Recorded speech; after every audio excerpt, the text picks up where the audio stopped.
Purihin ang Panginoon. Praise the Lord.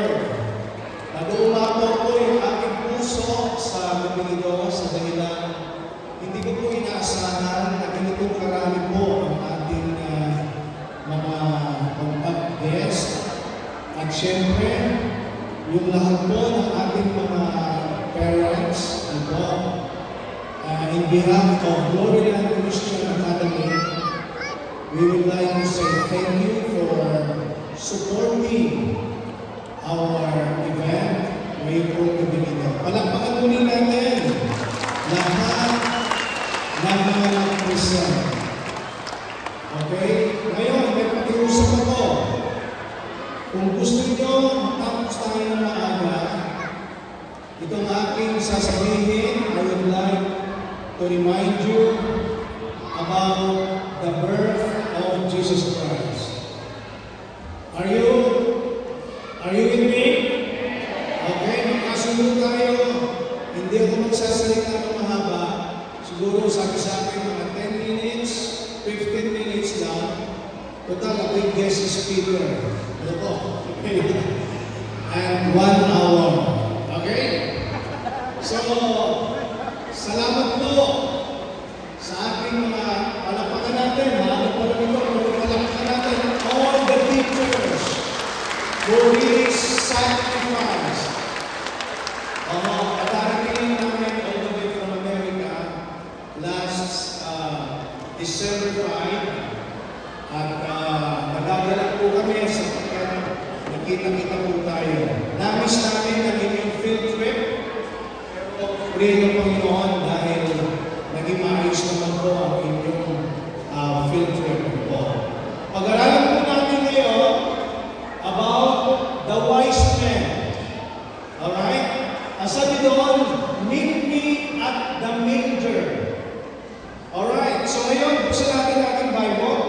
Matthew chapter 2, verse 1. Ang sabi po dito, now when Jesus was born in Bethlehem of Judea in the days of Herod the king, behold, there came wise men from the east to Jerusalem, saying, where is he that is born, King of the Jews? For we have seen his star in the east, and are come to worship him. In verse 9, when they had heard the king, they departed and lo, the star which they saw in the east went before them till it came and stood over where the young child was. When they saw the star, they rejoiced with exceeding great joy.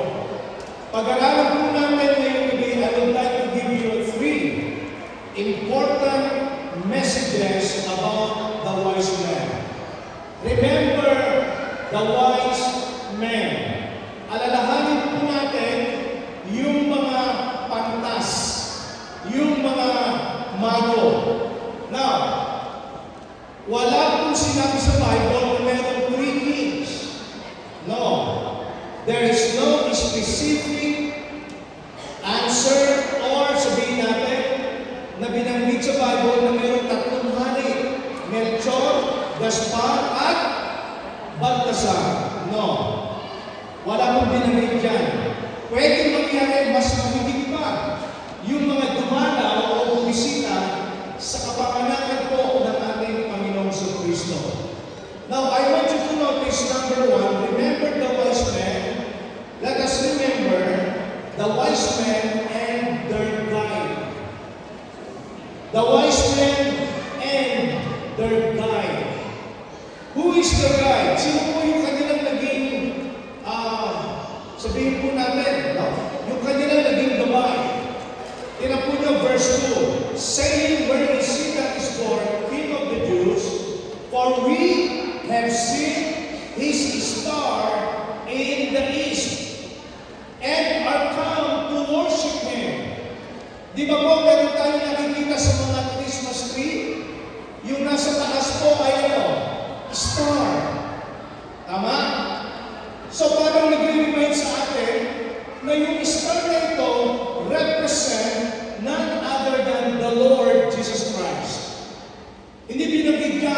For we have seen these stars. No, hindi po. Only singular. And that is, I believe, it refers to the Lord Jesus Christ. Alam niyo, binanggit sa Numbers 24, verse 17, shall see him, but not now. I shall behold him, but not nigh. There shall come a star out of Jacob, and a scepter shall rise of Israel, and shall smite the corners of Moab, and destroy all the children before Shem. Now, ano po ang naging gabay ng mga wise men para makita po nila yung batang ipinanganak? The star. Parang habang sila lumalakad, naglalakbay, all the way from the east, mula doon sa sinanganan, and then papunta po doon sa Jerusalem, where Jesus Christ was born, wala silang ginawang gabay o sinasabi po natin yung guide nila, maliban po doon sa star. So, bakit kailangan natin ng, di ba, may movie guide, merong TV guide, ang dami-daming channels. Bakit? Kasi ginagabayan tayo kung anong gusto panoorin natin. Now, the same dito po sa mga wise men. Di ba? Sa dinami-dami po ng billion of stars, nakita nila ang tanging kakaibang tala o bituin na parang ito yung nag-impress sa kanila. Nagbigay sa kanila ng parang guidance o gabay para ito yung suga nila na meron pa lang isang batang ipanganganak. Now listen to this. Binagin ko dito sa aklat ko, no? Psalms 32 verse 8, I will instruct thee and teach thee in the way which thou shalt go. I will guide thee with my eye. Okay? Kailangan natin ang guide. We need a guide. Sa mga anak natin, they need a guide. Sa mga parents, you need a guide. Sa gobyerno, kailangan ng guide. Pero sabi po dito ng Panginoon, I will instruct thee and teach thee in the way which thou shalt go.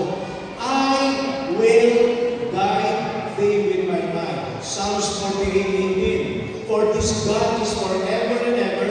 He will be our guide even unto death. Hanggang sa kamatayan, wala pong ibang pwede maggabay sa atin, maliban sa ating Panginoong Diyos. Okay? So, listen please, God has the ability to guide. Sino gusto niyong bumabay sa inyo? Is it yung pinag-aralan natin? Our mind is what? Unlimited. Limitado isip natin. Yung katalinawan natin, hindi po sapat yan. Pero kasi sabihin sa inyo, ang tanging pwede magbigay sa atin ng guide, walang kundi ang ating Panginoong Jesucristo. In fact, sabi po dito sa Bible, I will never leave thee nor forsake thee. Even the Holy Spirit will guide us.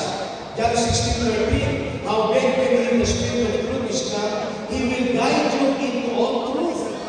Napakadami niyang saling-saling religion. By the way, hindi po ang religion ang pwede magliligtas sa atin.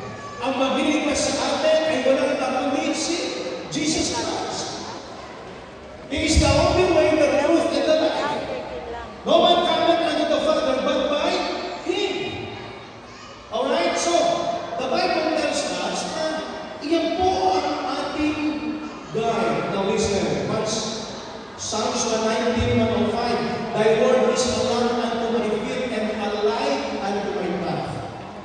Mga minamahal na mga magulang, kung kayo po ay nandito, yung mga anak ninyo na ngayon naka-enroll sa GLCA, ang aming panalangin, we will guide your children, we will guide them into all truth. Yun ang aming panalangin sa kanila. Ano po? So, it represents, kung ano po diyan, the wise men and their guide. Ano yung guide nila? The star. Nakakalupot kayo, ang alam nilang mga guide nila yung, sino yan? Yung mega star. Sino yung mega star? Si Siakam. May isa pang star. Superstar. Sino yun? Si Nora. Meron pang isang kapitli. The star for all season. Sino yun? Si Vilma. Sino ba makagawa sa inyo? Mga Vilma. Pero nasa sabihin sa inyo, mas maganda ang Diyos ang maging guide natin. Tama? Kasi walang sablay. Hindi ka magkakamali dahil ang gagawin sa iyo, even unto death, walang iba kundi ang Panginoong Diyos. Okay? It's not about religion. It's all about my personal relationship with the Lord. Number 2, the wise men and their gold. Ano bang pakay? Bakit sila ay naglakbay na daan-daan at libo-libong milya, thousands of miles na sila po ay naglakbay para lamang sundan yung star na ito? At ano ba talaga yung goal nila? Yung goal nila? Their goal and their purpose is mentioned in chapter 2 and verse number 2. Sabi diyan, where is he that is born? King of the Jews. For we have seen his star in the east and are come to worship him. Alam ba yung goal ng mga wise men? To worship. Sino yung kanila sasabahin? Jesus. Alone. Siya lamang ang kanila sasabahin. Alam niyo sinabi doon sa Matthew 1:21, and she shall bring forth his son, and thou shalt call his name Jesus, for he shall save his people from their sins. So that's the purpose. Yan ang layunin nila. Anong goal ng buhay ninyo? What is the goal in your life? Ano ba ang dahilan bakit tayo narito? Praise the Lord, ang mga parents. You really gave your time. You really gave your sacrifice. Salamat. You are here. And the purpose kung bakit tayo narito is none other than to worship the Lord. And the last, number 3, the wise men and their gifts. Yung kanilang mga aginando. Okay? Tingnan mo nyo, verse 11. And when they were come into the house, they saw the young child with Mary his mother, and fell down and worshipped him. And when they had opened the treasures, they presented unto him gifts. Number 1, gold. Ano yung bakit ito po ay gold? Alam ba yung ibig sabihin ng gold dito? Acknowledges Jesus to be King. Ina-acknowledge nila na si Jesus naman ang tanging hari. Siyempre, pagkahari, siya nag-rule. Tama? Tayo ay servant. Sino ba ang hari ng buhay mo? Is Jesus Christ the King of your life? Pagka siya ang hari ng buhay mo, let Him be the ruler of your life. Hindi totoo yung sinasabi nila, I am the captain of my soul. That's not true. Ang sabi ng Bible, trust in the Lord with all thy heart and lean not unto thy own understanding. In all thy ways, acknowledge Him, and He shall direct thy paths. The second, frankincense, represent purity, holiness, righteousness, and whiteness. Do you believe that Jesus Christ is holy? Say amen. Yes, He is holy. He is God from the beginning. In the beginning was the Word, and the Word was with God, and the Word was God. Kaya po, yan ang dahilan kung bakit siya ay kinikilala bilang Diyos na banal at Diyos na makatuwiran, pero sabi ko, siya ay nagkatawang tao. And the last, myrrh. Yung myrrh is a substance used to embalm the dead bodies. Parang ginagamit po mga patay, iniimbang sa dead. Nilalagyan po ito na tinatawag namin parang mabango. So what does it mean? It reminds us of why Jesus came into the world. Now, bago po tayo matapos, what is the purpose of Christ's birth? Ang dahilan kung bakit si Kristo ay pinanganak upang tayo ay magtubos sa ating mga kasalanan. relasyon sa ating Panginoon Diyos Ama. Sabi mo dito, a doctor can save your life, a lawyer can defend your life, a soldier can give you a peaceful life, but only God can give you an everlasting life in heaven. Now listen, what is Christmas without Christ? It's nothing. Kapag ang Christmas ninyo, wala yung Kristo, walang kabuluhan niya. Sabi nga niya, nasa inyo na ang lahat ng bagay, nasa inyo na ang kayamanan, nasa inyo na ang lahat ng buong sanglibutan ito. But the Bible says, if Jesus Christ is not in your heart, the Bible says, you are still lost.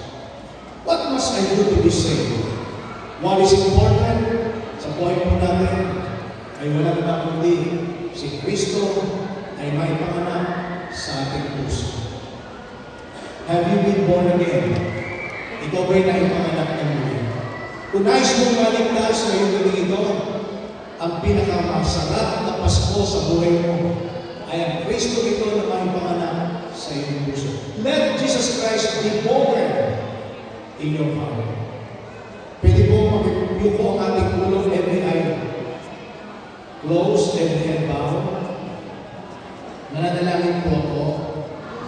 Every eye closed, every head bowed. Sino sa atin magsasabi, Pastor Ray, nais kong makilala ang tunay na kahulugan ng ating buhay.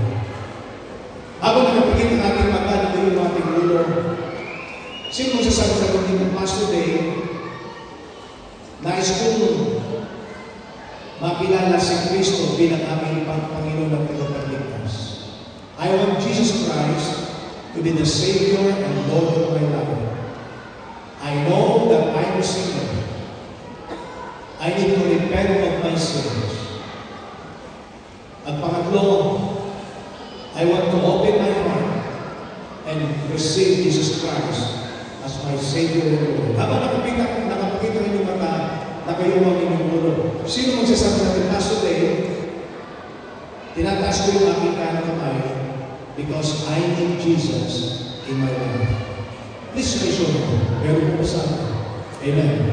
Salamat po. Amen. God bless you. Salamat po. Amen. Who else? Pastor Dave, please pray for me. I want Jesus. I need Jesus to be the Savior and Lord of my life. Pakitaas po ang kamay. Then, I'll pray for you. Meron po sa akin. Yes, I do po. Nakita po. Amen. God bless you. Salamat po. Yung mensahe po hanggang kahapon ng ating speaker, Pastor De Vega, ipinangalan niyo po sa atin who Jesus is. Sino si Kristo? He is the Son of Man, the Son of God, and the Savior of the world. Every eye closed. I want to pray for you. Yung mga nagtaas ng kamay. Dakilang Diyos. Nais ko ipanalangin yung mga nagtaas ng kamay. Sa kabila po na maiksi ang aming oras, Panginoon, maraming salamat sa mga nagbigay ng kapasyonan na ngayong gabi ito ay makilala na nila bilang tagapagligtas ng Panginoon. Father, I pray that you will open their hearts. I pray that you will give them assurance, katiyakan ng kaligtasan. Those who put their trust in the Lord, makita po namin sa mga papanoorin namin ngayong gabi kung ano ang ibig sabihin ng kapaskuhan sa aming buhay.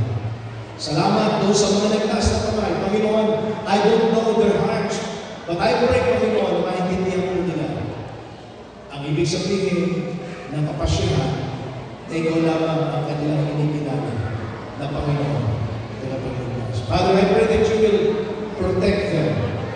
Bless our fellowship, ang aming magpapatuloy ngayon. Ito ang aming dalangin in Jesus' name. Amen. Okay, God bless you po.